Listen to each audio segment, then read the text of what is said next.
La tecnología financiera también tiene algunos riesgos vinculados. Es claro que el uso de los medios electrónicos propone escenarios operacionales donde es posible que se encuentren situaciones que pueden generar amenazas, que pueden generar eventualmente incidentes y que por supuesto deben proveer desde el punto de vista de la seguridad elementos que permitan mitigar esas eventuales incidencias o los riesgos.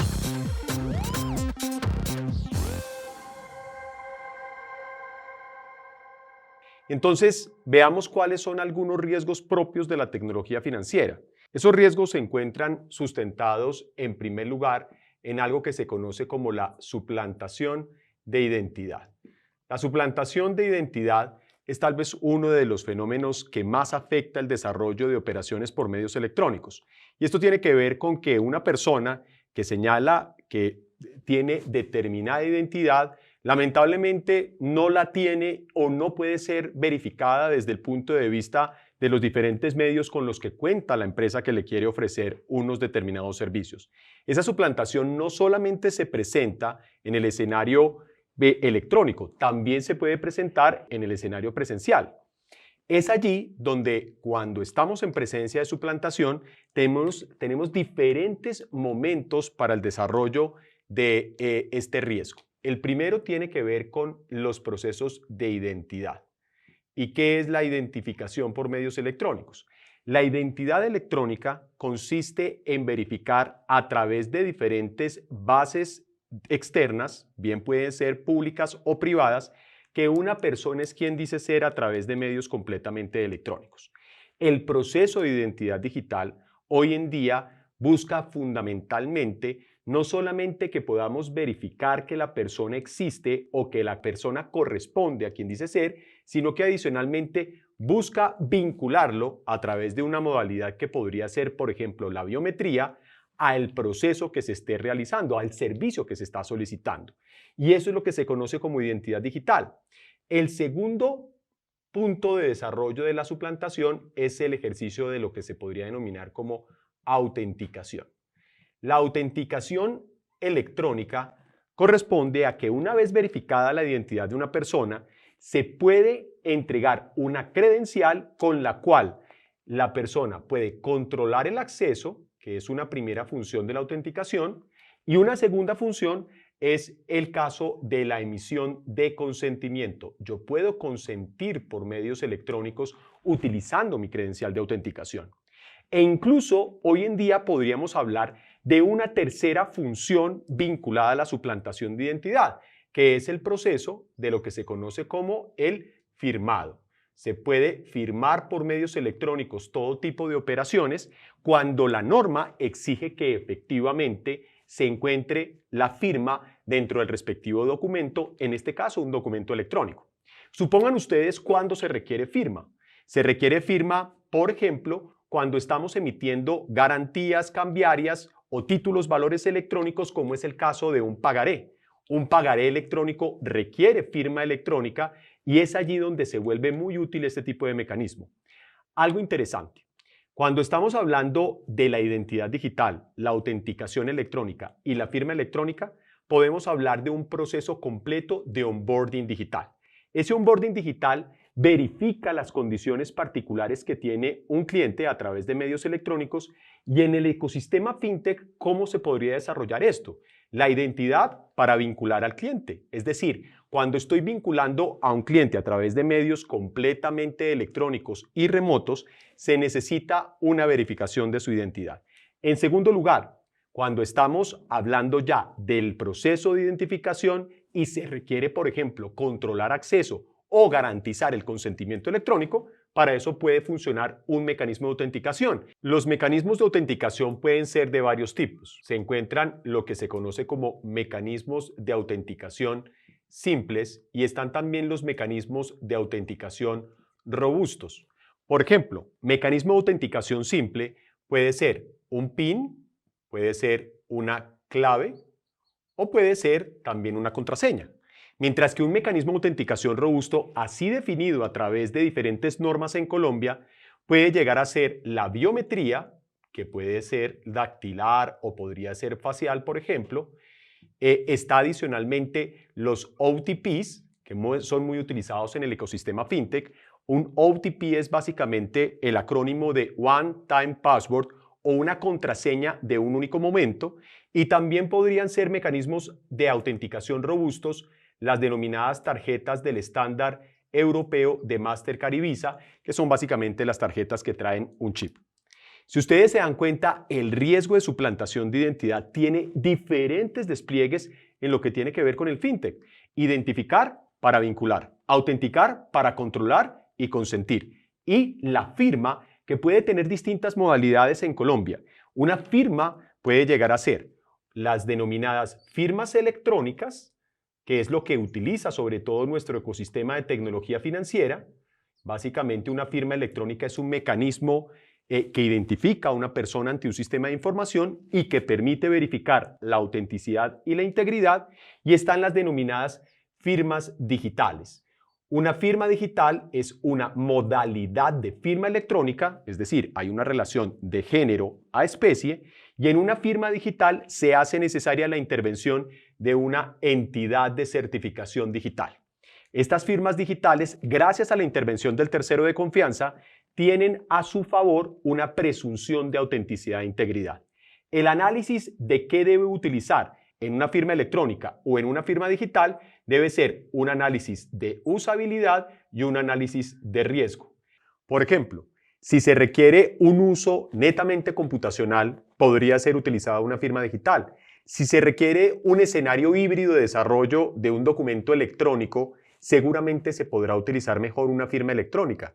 En el caso del análisis de riesgo, si el riesgo es, por ejemplo, un riesgo que sea alto, lo que se tendrá que utilizar o lo que se podrá utilizar son modelos como los de la firma digital. Y si el riesgo es bajo, podremos utilizar, por ejemplo, un modelo como el que propone la denominada firma electrónica.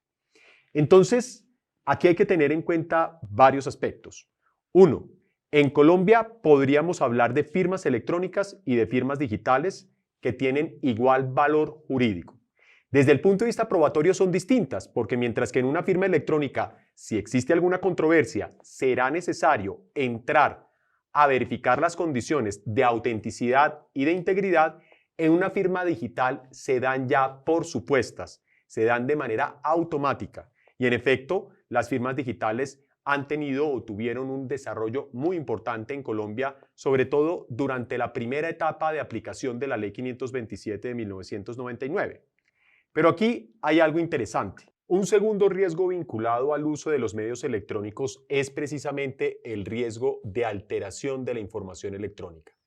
Ese riesgo de alteración de la información afecta muchísimo nuestra actividad por medios electrónicos. Es la actividad donde se suprime, se adiciona o se cambia parte del mensaje o de la información electrónica que queremos que llegue de una manera inalterada al destinatario. Por eso, el atributo que permite mitigar este riesgo de alteración es uno muy importante denominado integridad. De allí que sean necesarias diferentes medidas tecnológicas que permitan dar por satisfecho el atributo de integridad en el uso de las diferentes comunicaciones. Y aquí es relevante mencionar una tecnología que hoy en día permite, a partir de sus componentes, lograr la inmutabilidad. Esa es la tecnología blockchain o la de cadena de bloques. En efecto, allí el riesgo de alteración está completamente mitigado y, por qué no decirlo, eliminado desde el desarrollo mismo de los atributos de integridad que tiene esa tecnología base. Un tercer importante elemento o un tercer importante riesgo es el riesgo de ausencia de disponibilidad. ¿En qué consiste esa ausencia de disponibilidad?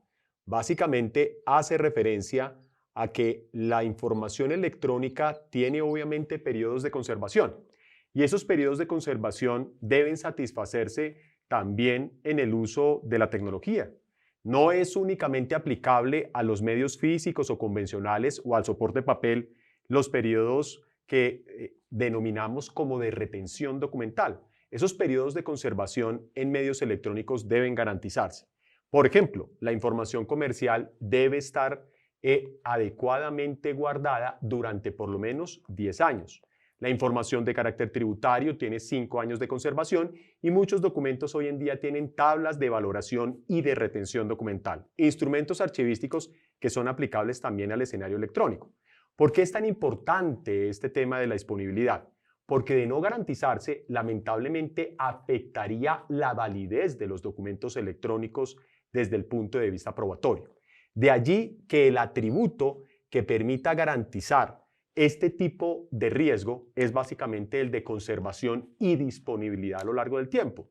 Hay que implementar diferentes medidas tecnológicas que garanticen que la información electrónica va a ser adecuadamente conservada, y este es un tema que se puede solucionar o bien sea a través del dispositivo de almacenamiento o a través del formato que se está utilizando para esa adecuada guarda o conservación.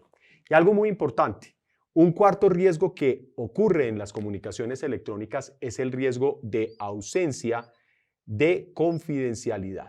La ausencia de confidencialidad significa que alguien que no era el destinatario original de la información tenga la posibilidad de conocerla a través de algún proceso de intrusión en la comunicación electrónica. Es decir, alguien que no era el original destinatario puede llegar a entrar en la comunicación y puede conocer el texto de lo que yo estoy enviándole a una persona que es completamente distinta. Esto es importante decirlo. Hoy en día existen diferentes reglas en materia de ciberseguridad, en materia de gestión de seguridad de la información, que nos permiten garantizar el atributo de la confidencialidad. Es decir, que solamente la persona a la que va dirigida la información electrónica pueda determinarla, pueda conocerla y pueda verificar su contenido. Las medidas técnicas que puedan verificar estos 4 riesgos son las que debe implementar hoy en día una empresa de tecnología financiera para garantizar los elementos básicos de su ciberseguridad. La seguridad en medios electrónicos es muy importante para garantizar no solamente la operación, sino para dar confianza a los diferentes usuarios. En la medida en que nosotros protejamos nuestros activos de información, en la medida en que nosotros protejamos la infraestructura tecnológica vinculada a la operación, tendremos un escenario de mayor confianza con los diferentes consumidores. Ahora bien, este escenario, ¿cómo se ve reflejado desde el punto de vista del desarrollo electrónico de las operaciones que están a cargo de la tecnología financiera? En Colombia es importante hacer alusión a que la Ley 527 de 1999, que se conoce como la Ley de Comercio Electrónico, estableció desde ese año el desarrollo de un principio fundamental que es el principio de equivalencia funcional. ¿Qué es la equivalencia funcional? Equivalente funcional es que todo aquello que realizo a través de medios físicos o convencionales lo puedo realizar ahora a través de medios electrónicos con las mismas consecuencias jurídicas y probatorias.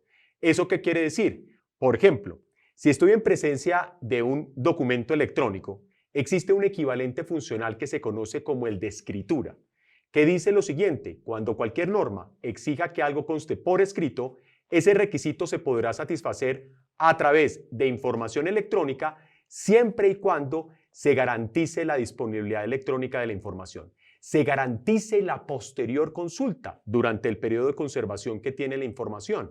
Esto es bien interesante. Si yo garantizo que la información electrónica sea verificable a lo largo del tiempo, estaré en presencia de un documento electrónico y ese documento electrónico podrá contener un contrato, un título o valor o cualquier tipo de noción documental. En segundo lugar, el segundo equivalente es el de la denominada originalidad. Original en medios físicos o convencionales hace alusión al primero. En medios electrónicos hay un cambio de paradigma, porque en medios electrónicos original será equivalente a integridad. Nuevamente, un riesgo vinculado y un atributo que permite mitigar el riesgo.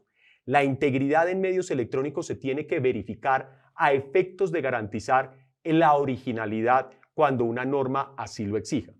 En tercer lugar, muy importante, el equivalente de firma.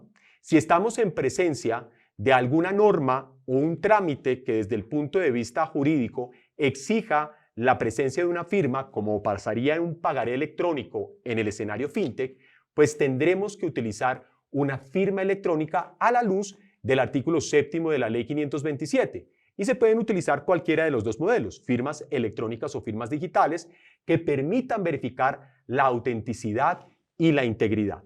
Los riesgos vinculados al uso de la información electrónica se encuentran claramente determinados para darle validez al escenario de la tecnología financiera, al desarrollo de procesos inmateriales, al desarrollo de procesos completamente electrónicos. Y el cuarto equivalente funcional es el equivalente de archivo y conservación. ¿Qué nos dice ese equivalente? Si existe documento electrónico, se podrá archivar y conservar también a través de medios electrónicos y para ello van a ser necesarias las verificaciones de los requisitos de evidencia digital. ¿Cuáles son los 4 requisitos de evidencia digital? La garantía del origen, la garantía de la integridad, la garantía adicionalmente de los extremos de conservación temporal, es decir, cuándo comienza y cuándo finaliza el periodo de conservación, y adicionalmente la garantía de la disponibilidad. Fíjense ustedes cómo siempre que estamos hablando de la validez de la información electrónica, el legislador, de manera inteligente y de manera coherente desde 1999, ha pensado en la forma en la que se pueden mitigar o eliminar los riesgos propios de la información electrónica. Eso hace parte de la revolución fintech, de la fintech revolución.